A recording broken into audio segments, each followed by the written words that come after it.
بسم اللہ الرحمن الرحیم۔ السلام علیکم ورحمۃ اللہ وبرکاتہ۔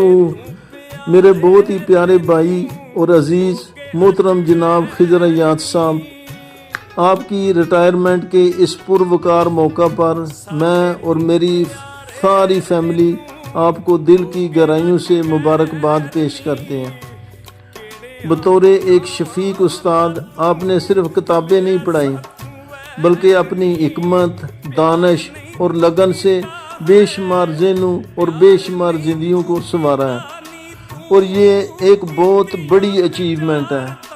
علم کی جو شمع آپ نے جلائی ہے اس کی روشنی آپ کے شاگردوں اور اس پیشے میں ہمیشہ ہمیشہ زندہ رہے گی۔ تعلیمی میدان میں آپ کی مخلصانہ خدمات اور لادوال قربانیوں کو ہمیشہ یاد رکھا جائے گا۔ دعا ہے اللہ کریم آپ کی زندگی کے نئے سفر کو صحت اور تندرستی، لمبی عمر، دلی سکون اور ڈھیروں خوشیوں سے بھر دے۔ آمین ثم آمین یا رب العالمین۔